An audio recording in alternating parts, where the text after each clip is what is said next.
Guys, welcome to my channel. ಇವಾಗ ಈ ವಿಷಯಕ್ಕೆ ಬರೋಣ.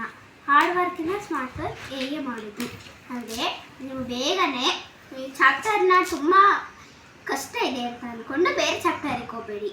ಯಾಕಂದರೆ ನೀವು ಅದೇ ಚಾಪ್ಟರ್ ಓದ್ಕೊಂಡ್ರೆ ತಾನೇ ಅದು ಟೆಸ್ಟಲ್ಲಿ ಎಕ್ಸಾಮಲ್ಲಿ ಇರುತ್ತಲ್ಲ. ಅದಕ್ಕೆ ನೀವು ಸ್ಕೂಲಲ್ಲಿ ಹಾರ್ಡಿದೆ ಬೇಡ ಚಾಪ್ಟರ್ ಬರ್ತೀರಂದರೆ ಟಾಪರ್ ಆ ಥರ ಮಾಡಲ್ಲ. ಟಾಪರ್ ಅಂದರೆ ಮನೆಗೆ ಬರ್ತಾರೆ, ಅದೇ ಸೀಕ್ರೆಟ್ ರೂಮ್ ಇರುತ್ತೆ.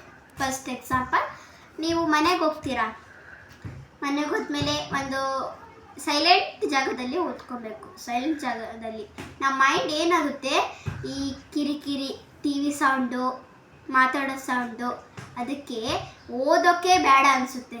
1 ಮಿನಿಟ್ ಬಿಟ್ಟು ಮಾಡೋಣ, 2 ಮಿನಿಟ್ ಬಿಟ್ಟು ಮಾಡೋಣ ಅಂತ ಅನ್ನುತ್ತೆ.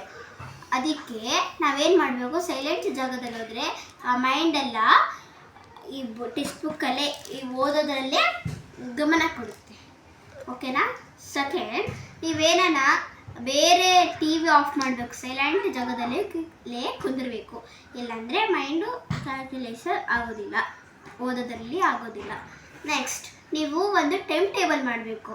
ಏನು ಟೈಮ್ ಟೇಬಲ್ ಗೊತ್ತಾ? ಒಂದು ದಿನ ಇವಾಗ ಟುಡೇ ಒಂದು ಚಾಪ್ಟರ್ ಓದಬೇಕು, ಟುಡೇ ಒಂದು 3 ಚಾಪ್ಟರ್ಸ್ ಓದ್ಕೊಬೇಕು, ನಾಳೆ 4 ಚಾಪ್ಟರ್ಸ್ ಓದ್ಕೊಬೇಕು.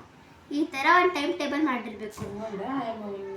ಮತ್ತು ಇವಾಗ ನಮ್ಮ ಮನೆ ಬಂದೀನಿ, ಸೋಷಲ್ ಓದ್ತೀನಿ, ಹಿಂದಿ ಓದ್ತೀನಿ, ಕನ್ನಡ ಓದ್ತೀನಿ, ಸೈನ್ಸ್ ಓದ್ತೀನಿ ಅಂತ ಈ ಥರ ಒಂದು ಟೈಮ್ ಟೇಬಲ್ ಮಾಡಬೇಕು.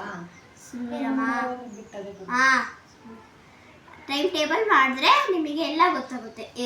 ಟುಡೇ ಈ ಥರ ಮಾಡಬೇಕು, ಟುಮಾರೋ ಸೈನ್ಸ್, ಟುಮಾರೋ ಹೋಗ್ತಾರೆ ಮಾಡಬೇಕು. ಆವಾಗ ನಿಮ್ಮ ಟೈಮ್ ಟೇಬಲ್ ನೀವು ಅವಾಗ ಟಾಪರ್ ಅಳವಡಿಸಬೇಕು. ಮತ್ತು ಬೇಗ ಎದ್ದಾಡಬೇಕು. ಬೆಳಗ್ಗೆ ಬೇಗ ಎದ್ದಾಡದೆ ಅರ್ಲಿ ಎದ್ದಾಡಬೇಕು.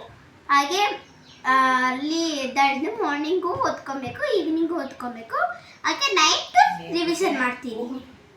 ಇವಾಗ ಒಂದು ಟೈಮ್ ಟೇಬಲ್ ಮಾಡಿ. ಇವಾಗ ಟೈಮ್ ಟೇಬಲ್ ನೀವಿವಾಗ ಓದ್ಕೊಂಡಿದ್ದೀನಿ. Morning EVS science, evening social. ಮತ್ತು ಆವಾಗ ಸೋಷಲ್ ಬರ್ತೀನಿ, ಟಿಕ್ ಆಗಬೇಕು. ಕರೆಕ್ಟ್. ಒಂದು ಟೈಮ್ ಟೇಬಲ್ಲು ಒಂದು ಬಾಕ್ಸ್ ಇರುತ್ತಲ್ಲ, ಸ್ಮಾಲ್ ಬಾಕ್ಸ್ ಮಾಡ್ಕೊಳ್ಳಿ. ನಾವು ಮಾರ್ನಿಂಗ್ ಬರೆದ್ನಾ,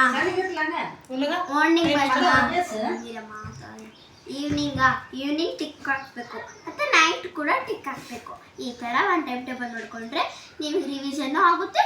ಹಾಗೆ ನೀವು ಆರಾಮಾಗಿ ಓದ್ಬೋದು. ಮತ್ತು ನಾಳೆ ಏನನ್ನ ಟೀಚರನ್ನು ಕೇಳಿದ್ರೆ ನೀವು ಅದಕ್ಕೆ ಆನ್ಸರ್ ಬೇಗ ಮಾಡ್ಬೋದು. ಮತ್ತು ಟಾಪರ್ ಹ್ಯಾಬಿಟ್ಸ್ ಹೇಗೆ ಗೊತ್ತಾ? ಸೀಕ್ರೆಟ್ ದಾರಿ ಇರುತ್ತೆ. ಸೀಕ್ರೆಟ್ ದಾರಿ ಏನು ಗೊತ್ತಾ? ಅವರು ಟೈಮ್ ಟೇಬಲ್ ಮಾಡ್ಕೊತಾರೆ, ಓದ್ತಾರೆ. ಅವರು ಎಷ್ಟು ಜಾಸ್ತಿ ಹೊತ್ತು ಓದೋದಿಲ್ಲ. ಅವ್ರಿಗೊಂದು ಸೀಕ್ರೆಟ್ ದಾರಿ ಇರುತ್ತೆ. ಅವರು ನೀವಷ್ಟು ಅಂದ್ಕೊಂಡಿರ್ತೀರಲ್ಲ ಟಾಪರು 12 ಅವರ್ಸ್ವರೆಗೂ ಓದ್ಕೊತಾರೆ, 20 ಅವರ್ಸ್ವರೆಗೂ ಓದ್ಕೊತಾರೆ ಅಂತ. ಅದಲ್ಲ, ನೀವೇನ ಟಾಪರ್ ಥರ ಹ್ಯಾಬಿಟ್ಸ್ ಮಾಡಿದ್ರೆ ನೀವು ಟಾಪರ್ ಆಗ್ಬೋದು.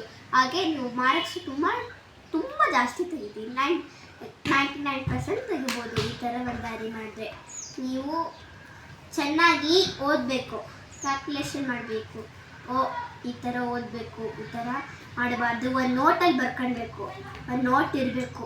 ನಾನು ಇವತ್ತು ಬರ್ದನಾ ಇಲ್ವಾ, ಈವ್ನಿಂಗ್ ಏನು ಮಾಡಬೇಕು, ಏನು ಮಾಡಬಾರ್ದು, ಇವತ್ತು ನೈಟ್ ರಿವಿಷನ್ ಮಾಡಬೇಕಾ, ಇವತ್ತು ಹೋಮ್ವರ್ಕ್ ಏನು ಕೊಟ್ಟಿದ್ರು, ಹೋಮ್ವರ್ಕ್ ಮಾಡಬೇಕು, ರಿವಿಷನ್ ಮಾಡಬೇಕು.